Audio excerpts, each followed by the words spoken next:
It's George Whittam reporting for Whittam's World. It's the end of the NAMM show. This is our last product spotlight for the whole show, but we saved the best for last because we've got Cathedral microphones, and, well, take it away.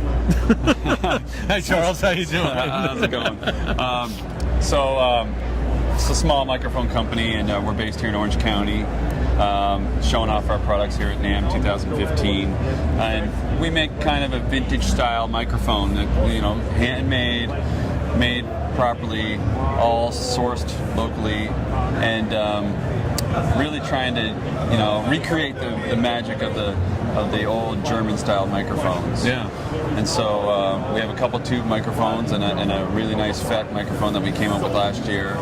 And from last year till now, it took us about 6 months to get that fed into production. It was really, we had to get it tweaked just right. That sounds fast. 6 months, actually. Well, should have been faster. I should have been there last year, but it had to be right. Yeah, it had to be right. Yeah. So, and then we have a ribbon mic as well. Oh, you have a ribbon now too. Yeah.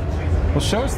Well, I mean, for voiceover, the FET you'd think would probably be the most universally loved mic. I think it's 50-50, and it really depends on the person's voice. Sure, of course. I've sold half of the voiceover guys Notre Dame's, which is our Cadillac highest end model. It was featured in this month's Recording magazine, yes, which is right there. I'll grab one. And then the other half is kind of leaning towards the FET. And now the difference is that the Notre Dame's going to give you that big transparent, big vintage sound. So it's going to add some big boom to your sound and kind of give you this big feel to you. Whereas the FET, what it takes away from that, it adds in clarity, and it adds in the lower noise floor, which is really important when you're going to compress it and send it out.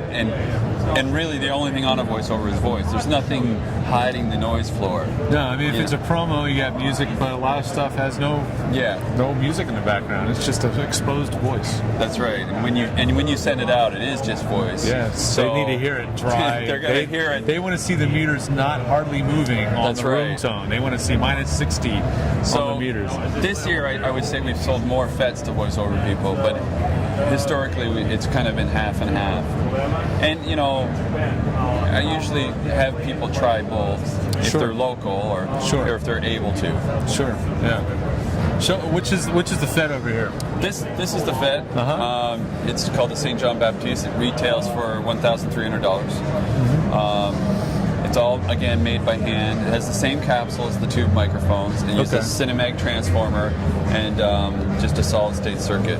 So everything that you don't make, you source from the absolute best components, I'm sure. We make everything, and we machine everything locally here. Yeah. We even make our own cables. We use Neutrik ends for one, or a Binder connector on the FET, which is a really high-end screw-down connector. It will never break.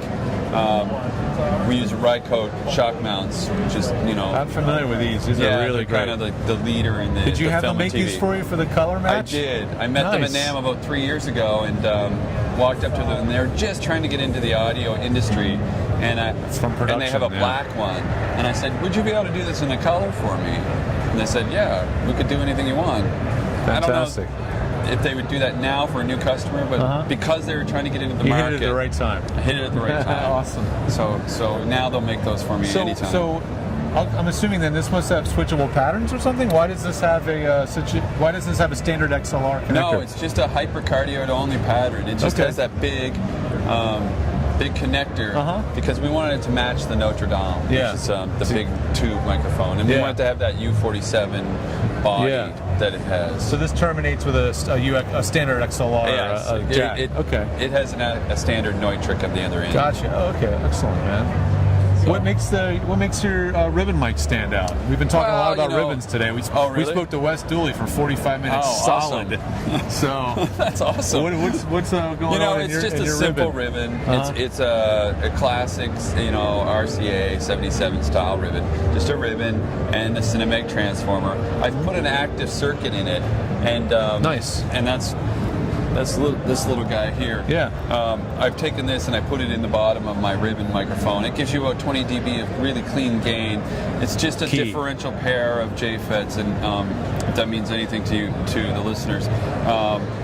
Very transparent, and it boosts that ribbon up, makes it usable. It makes this usable with the Scarlett 2i2 or something. Yeah, it makes it usable because traditionally passive ribbons are so low in volume. You need like 70 By the time dB. you boost it up with your preamplifier, you hear all this hiss in the background. Yeah. So this gets rid of that. So that's kind of what makes this stand out. Yeah. How would you characterize its sound in comparison? Is this more of a bottom, real smoother top? Yeah, this is a real vintage sound. So it's not for everybody. No. Yeah. It's going to give you that real low, bottomy, vintage tone to it. But you can work it from a distance, right? Yeah. And you can work this mic from a foot or so away. You can play around and do a couple of tricks with it to try and get some different feels from it. Lately, and this month, it's been reviewed in Tape Out magazine for use on drum kits. Oh, far out. So overheads and specifically kick drum, and he goes into great detail about how to use it on kick drum. Oh, that's cool. And get like a sub kick sound from it. Oh, wow. So the reviewer of the magazine was a big fan and really enjoyed using it. He actually bought one because he liked it so much for his own personal use. That's how much. What better endorsement can you get than that? Exactly. So, well, thanks a lot. What's this product called? This is called the Durham. So you can use it with any ribbon or any dynamic mic? This will work with any dynamic mic or any passive ribbon. It's really a handy problem solver. We're displaying it with a Shure SM7 right there. Perfect, man. And it brings the Shure up to a level where it's usable. Right. Especially for vocals. It's the same problem. We have to gain the heck out of it to work with a subtle voice, especially a voice actor who's acting, not announcing. Yeah, and this is really cheap. This is only $65. Sweet. And great price. It's very clean, and it really takes a budget mic or a dynamic mic if that's your thing, and makes it usable. Excellent, man. Well, it's great seeing you upstairs. First time I met you was down in the basement. Down in the hall. You're upstairs, so you moved on up to the top. Yeah. To the main hall. So it's been a really good experience on that. Yeah. And I hope things keep getting better. Yes. Thanks. Thanks for interviewing us. Thanks for swallowing your sandwich real quick to say hi. No worries.